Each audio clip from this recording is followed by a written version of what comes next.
Sir వచ్చే వర్షాకాల సమావేశాల్లో చారిత్రాత్మక బిల్లులను ఆమోదించడానికి మోదీ ప్రభుత్వం సన్నద్ధమవుతున్నట్లుగా తెలుస్తోంది. మరి దీనిపై ఇండి గ్రూప్ పరిస్థితి ఏంటి సార్?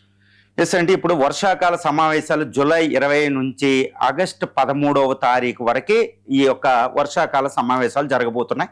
ఈ వర్షాకాల సమావేశాలు చాలా తక్కువ పీరియడ్ జరుగుతున్నాయి.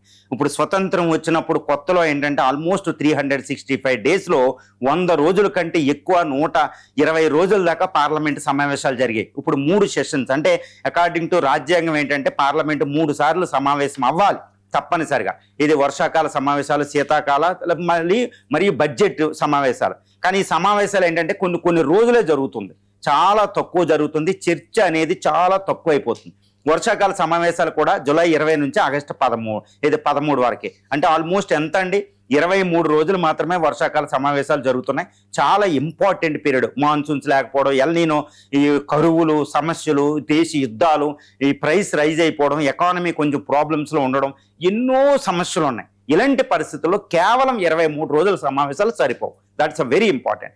అనదర్ ఇంపార్టెంట్ ఇష్యూ ఇది వరుషాకాల సమావేశాల్లో గవర్నమెంట్ డీలిమిటేషన్ బిల్లు ఒకటి పెట్టడానికి ట్రై చేస్తుంది. ఇది నియోజకవర్గాల పునర్వ్యవస్థీకరణ. ఇది రాజ్యాంగ అమెండ్మెంట్, రాజ్యాంగ సవరణ చట్టం కింద వస్తుంది అనమాట, 130. అదొకటి. తర్వాత ఉమెన్ రిజర్వేషన్ బిల్లు మళ్ళీ దాంట్లో కలుపుతుందా విడిగా పెడుతుందా అనేది ఇంకా తెలియదు.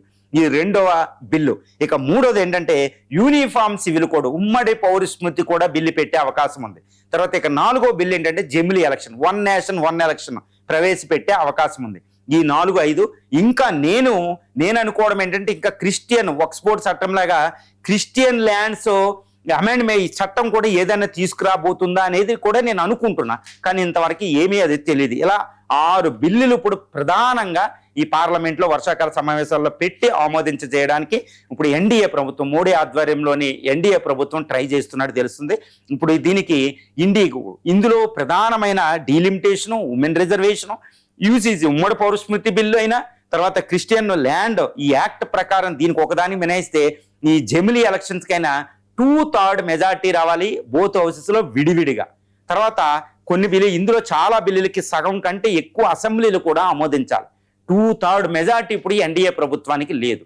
మరి ఎలా ఆమోదం పొందుతాయి? ఇదే కాంగ్రెస్ మాట్లాడేది.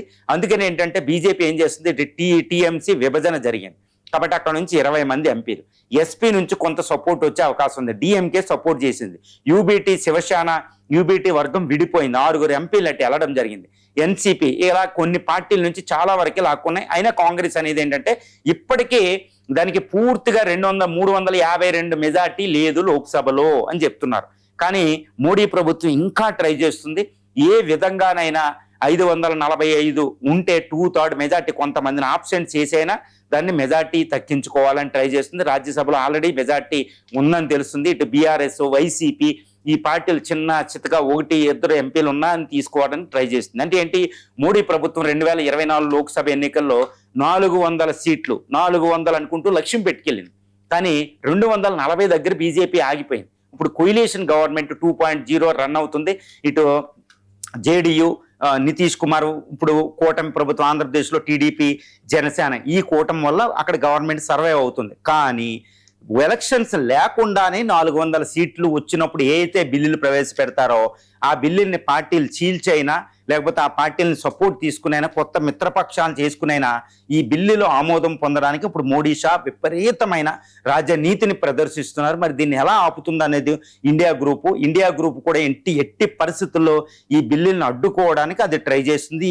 ఇప్పుడు ఇండియా గ్రూప్ ఏమంటుందంటే ఈ బిల్లులు ఏకాభిప్రాయంలో ఇంతటి విపత్కర పరిస్థితుల్లో నెత్తి మీద పెట్టినట్టు ఫోర్స్ఫుల్గా పెట్టకూడదు. చాలా important bill. Delimitation, north south మధ్యన విపరీతం. ఉమెన్ రిజర్వేషన్ బిల్లు ఏదో సీట్లు పెంచుతున్నా దీనికి, కానీ యాక్చువల్గా అది అన్యాయమే జరుగుతుంది ఉమెన్ కంటూ ఇండియా గ్రూప్ మాట్లాడుతుంది. తర్వాత యూసీసీకి ఏకాభిప్రాయం లేదు, ఉమ్మడి పౌరస్మృతికి ఏకాభిప్రాయం, అందుకని కాన్స్టిట్యూషనల్ మేకర్స్ ఏకాభిప్రాయం లేకుండా పెట్టుకోవద్దని మనకు వదిలారు. ఇప్పుడు కూడా ఫోర్స్ఫుల్గా ఉండకూడదు. 1 నేషన్ 1 ఎలక్షన్ వల్ల ప్రాంతీయ పార్టీలు నాశనం అయిపోతాయి. కాబట్టి ఈ పొలిటికల్ వైవిధ్యం దెబ్బతింటది, డెమోక్రసీ దెబ్బతింటది. 1 నేషన్ 1 ఎలక్షన్లో పెద్ద జాతీయ పార్టీలు కానీ ప్రాంతీయ పార్టీలకు మంచిది కాదు. కాబట్టి ఇది కూడా వద్దు. ఇది కూడా ఇంకా ఎన్నో మార్పులు చేర్పులు ఉండాలి ఈ బిల్లుల్లో. కాబట్టి ఇలాంటివి లేకుండా ఏదో బలవంతంగా ఈ బిల్లులు పాస్ చేయొద్దని ఇండియా గ్రూప్ మాట్లాడుతుంది. అంటే ఏంటి, వచ్చే వర్షాకాల సమావేశాల్లో ఒక రాజకీయ యుద్ధం నడవబోతుంది. మరి ఎన్ని బిల్లులు పాస్ అవుతాయి, ఎన్ని బిల్లులు ఓడిపోతాయి, ఇవన్నీ మనకి ఏంటంటే చాలా ఆసక్తి గొలిపే అంశమే కాదు, దేశ రాజకీయ ప్రజాస్వామ్యాన్ని నిర్దేశించే చాలా నిర్ణయాలు ఈ వర్షాకాల సమావేశాల్లో తీసుకోబోతున్నారు.